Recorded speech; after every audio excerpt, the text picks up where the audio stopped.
Hi అండి. అందరూ ఎలా ఉన్నారు? అందరూ బాగున్నారా? నేను మీ అందరూ బాగున్నారనుకుంటున్నాను.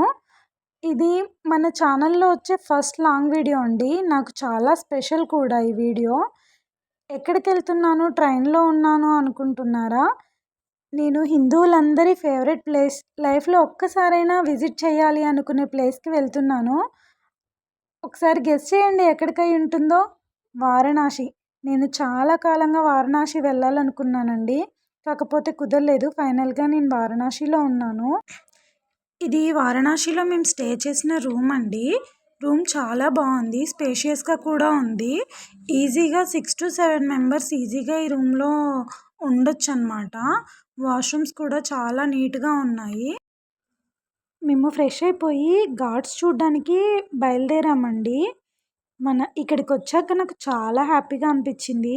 అసలు ఎక్స్‌పెక్ట్ చేయలేదు. చాలా సార్లు రావాలి, రావాలి అనుకున్నాము. చాలా సార్లు ప్లాన్ చేశాము. కానీ లాస్ట్ మినిట్‌లో ప్లాన్ క్యాన్సిల్ అయిందనమాట. ఇప్పుడు ఫైనల్‌గా వచ్చి ఇక్కడ ఆహ్, ఘాట్‌లో నిల్చున్నప్పుడు ఆ సెకండ్ నాకు అనిపిచ్చిందండి. నేను కాశీ వచ్చాను. ఫైనల్‌గా నేను ఇక్కడికి రాగలిగాను అని. మనందరికీ తెలిసిన విషయమే. హిందువుల్లో అత్యంత పవిత్రమైన క్షేత్రం ఏది అంటే కాశీ క్షేత్రం అని. సాక్షాత్తు పరమశివుడి నివాసం కదండీ కాశీ. ఇక్కడ మనకి ఆ వైబ్ తెలిసిపోతది. మనకి ఆ ఫీలింగ్ వస్తదనమాట ఇక్కడికి రాగానే. ఒక డివోషనల్ ఫీలింగ్ వస్తదనమాట. 12 జ్యోతిర్లింగాల్లో ఒక జ్యోతిర్లింగమైన కాశీ క్షేత్రానికి మనం దర్శించుకోవడానికి వచ్చినట్టయితే అష్టాదశ శక్తి పీఠాల్లో ఒకటైన కాశీ విశాలాక్షి అమ్మవారిని కూడా మనం దర్శనం చేసుకోవచ్చండి. కాశీనగరం మొత్తం 3000కు పైగా ఆలయాలున్నాయంట. ఇక్కడ 84 ఘాట్లు కూడా ఉన్నాయి. మేమిక్కడ ఘాట్స్ అన్నీ తిరిగి చూడ్డానికి కోసమని ఒక బోట్‌ని మాట్లాడుకున్నాం. బోట్ ఎలా మాట్లాడుకున్నామంటే మేము మొత్తం 10 మెంబర్స్ వెళ్ళామండి మా ఫ్యామిలీ. ఓన్లీ ఎక్స్‌ట్రా చార్జ్ చేస్తామన్నారు. ఓన్లీ మా ఫ్యామిలీ మాత్రం తిప్పి చూపించడానికి వేరే వాళ్ళని ఎవరిని ఎక్కించుకోమన్నారు. సరే అని మేము ఎక్స్‌ట్రా పే చేసాం కూడా అమౌంట్. కానీ బోట్ స్టార్ట్ అయ్యే టైంకి వేరే వాళ్ళని కూడా ఎక్కించుకున్నారనమాట. వేరే ఫ్యామిలీ కూడా. ఇంకప్పుడు మనం ఏం అనలేం కాబట్టి మేము ఏం అనలేకపోయాం. వాళ్ళు అలా చేస్తారనమాట. మనీ ఎక్స్‌ట్రా చార్జ్ చేసి కూడా వేరే వాళ్ళని ఎక్కించుకుంటారు. ఇంకా 1:00 ఆ టైంకి మేము టెంపుల్‌లోకి దర్శనం కోసం వెళ్ళామండి. చాలా ఎండగా ఉండే.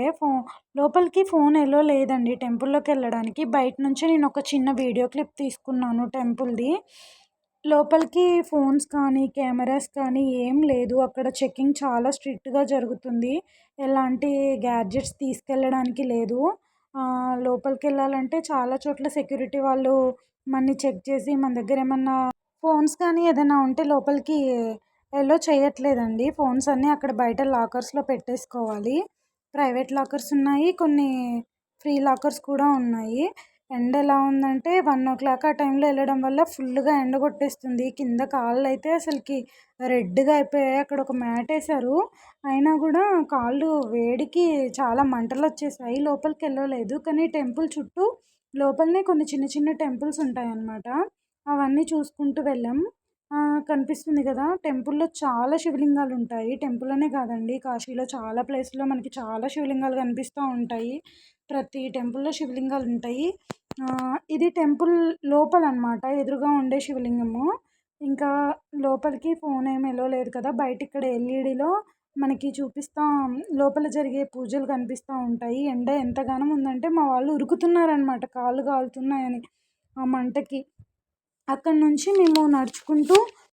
మేము మణికర్ణిక ఘాట్‌కి వెళ్తున్నామండి. మణికర్ణిక ఘాట్ అంటే అందరికీ తెలిసిందే. ఇక్కడ చనిపోయిన వాళ్ళకి దాన సంస్కారాలు నిర్వహిస్తారు. ఇక్కడే కాదు ఎక్కడెక్కడ చనిపోయిన వాళ్ళని కూడా ఇక్కడికి తీసుకొచ్చి దాన సంస్కారాలు నిర్వహిస్తారు. ఎందుకంటే కాశీలో చనిపోతే ముక్తి ప్రాప్తిస్తుంది అని అందరి హిందువుల నమ్మకము. ఇక్కడ చూస్తున్నారు కదా! మొత్తం కర్రలున్నాయన్నమాట. ఇవన్నీ దాన సంస్కారాలకి యూజ్ చేసేవే. రోజుకి ఇక్కడ వందల్లో శవాలకి దాన సంస్కారాలు నిర్వహిస్తారు. ఇక్కడ ఎలా ఉందంటే అక్కడ అంతమంది చనిపోయిన వాళ్ళకి దానక్రియలు జరుగుతున్నా కూడా ఇక్కడ జనాలందరూ చాలా బిజీగా వాళ్ళ పనులు చేసుకుంటూ అటు ఇటు తిరుగుతున్నారు. అమ్మో! నాకైతే చాలా భయమేసింది.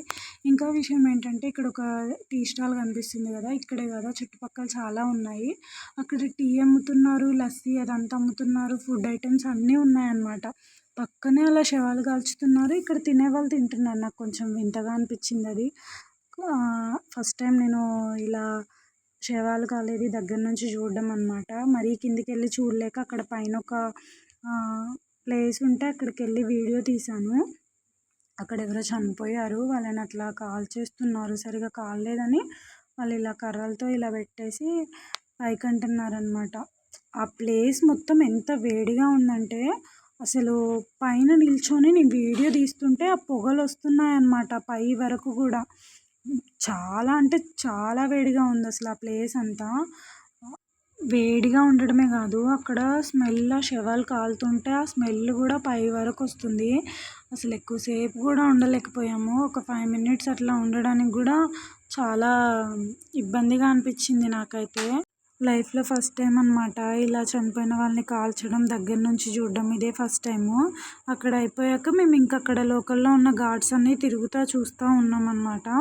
అలా చూసుకుంటూ కొన్ని ఘాట్స్ అన్నీ నడుచుకుంటూ వెళ్తూ ఉన్నాము. అక్కడ ప్లేస్ బాగుంది. కొన్ని ఫొటోస్ కూడా తీసుకున్నాము. ఆ తర్వాత ఇట్లా ఘాట్లలో పైన ఇలా రుద్రాక్షలు అవన్నీ అమ్ముతూ ఉన్నారు.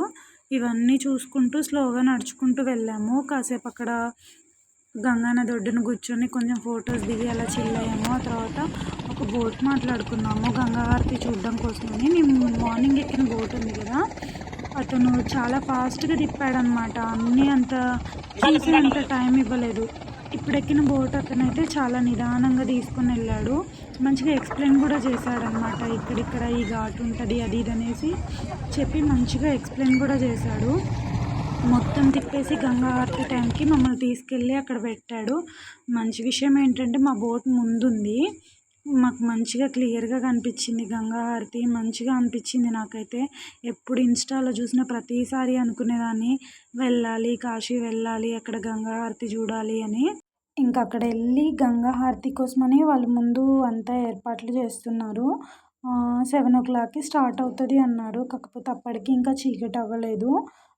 7:30 వరకు వాళ్ళు మొత్తం అరేంజ్మెంట్స్ చేసుకున్నారు. మంచిగా అన్నీ దీపాలు అదంతా పెడుతున్నారనమాట.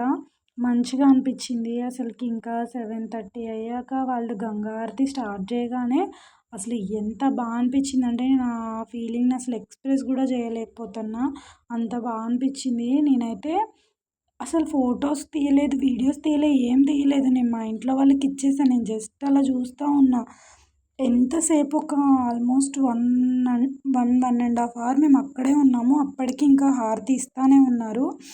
నాకైతే చాలా బాగా అనిపించింది. లైఫ్లో ఒక్కసారైనా ఎక్స్పీరియన్స్ చేయాలి. అది ప్రతి ఒక్కరు ఎక్స్పీరియన్స్ చేయాలి. ఇంకా గంగా హారతి అయిపోయాక మేము మళ్ళీ రిటర్న్ వచ్చామన్నమాట. మేము మణికర్ణిక ఘాట్ దగ్గరలో ఎక్కామన్నమాట. మేము ఎక్కడ ఎక్కామో అక్కడ బోట్ అతను మళ్ళీ మమ్మల్ని దింపేశాడు. రిటర్న్లో వచ్చేటప్పుడు మళ్ళీ మణికర్ణిక ఘాట్ చూసామన్నమాట. అక్కడ నైట్ టైంలో చాలా శవాలు కాల్చుతున్నారు. డే టైంలో అంత ఎక్కువ లేదు కానీ నైట్లో మాత్రం చాలా కాల్చుతున్నారు. ఇంకా మేము నడుచుకుంటూ వెళ్ళేప్పుడు కూడా చాలా బాడీస్ అక్కడ తీసుకెళ్తున్నారు. ఇతను నేపాల్ అతనంట. అక్కడ ఫ్లూట్ వాయిస్తున్నాడు. మంచిగా అనిపించింది.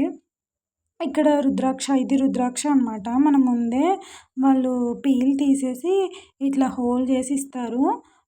ఒరిజినల్ రుద్రాక్ష అని చెప్పారు. పంచముఖి రుద్రాక్ష. మేము కొన్ని తీసుకున్నాము. అంతా తీసుకుని మేము ఇలా నడుచుకుంటూ రూమ్కి వెళ్దామని కొంచెం దూరం అటు ఆటోస్ ఉండవన్నమాట.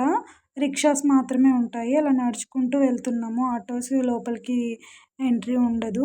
రిక్షా ఎక్కడం కోసమని అక్కడ వెళ్తున్నాము. చాలా క్రౌడ్ ఉండే అసలుకి. మంచిగా అనిపించింది. నెక్స్ట్ డే మార్నింగ్ ఇంకా మేము చాలా టెంపుల్స్కి వెళ్ళాము. ఫస్ట్ టైం మేము కాలభైరవ టెంపుల్కి వెళ్ళాము. కానీ అక్కడ వీడియో తీయలేకపోయాను. కాలభైరవ టెంపుల్కి వెళ్ళిన తర్వాత అక్కడ దర్శనం చాలా బాగా జరిగింది. అక్కడ నుంచి కాలభైరవ టెంపుల్ నుంచి కొంచెం దూరంలో మహామృత్యుంజయ ఆలయం ఉంటుంది. అక్కడ ధన్వంతరి బావి అని ఉంటుంది. బావిలో వాటర్ తాగితే మనకి ఎలాంటి ఆరోగ్య సమస్యలు రావు, ఆరోగ్యంగా ఉంటారని అందరూ నమ్ముతారనమాట. సో మేము కూడా అక్కడికి వెళ్ళి కొంచెం వాటర్ తీసుకున్నాము, వాటర్ తాగాము. ఆ తర్వాత ఇక్కడ నుంచి మేము మళ్ళీ కాలభైరవ టెంపుల్ పక్కన ఇక్కడ సాక్షి గణపతి ఉంటుంది. కాశీలో సాక్షి గణపతి. ఇక్కడికి కూడా వెళ్ళి దర్శనం చేసుకున్నాము. సాక్షి గణపతి, కాశీ విశాలాక్షి దగ్గరికి కూడా మేము వెళ్ళాము. అక్కడ కూడా వీడియో తీయలేకపోయాము మేము. వీడియో ఎలా లేదనమాట. ఈ కుబేర స్వామి కూడా అక్కడ అన్నపూర్ణాదేవి టెంపుల్లోదే. అన్నపూర్ణాదేవి టెంపుల్లో ఇంకా మేము అక్కడ లోకల్లో చాలా టెంపుల్స్ తిరిగాం. కానీ ఎక్కడ ఫొటోస్, వీడియోస్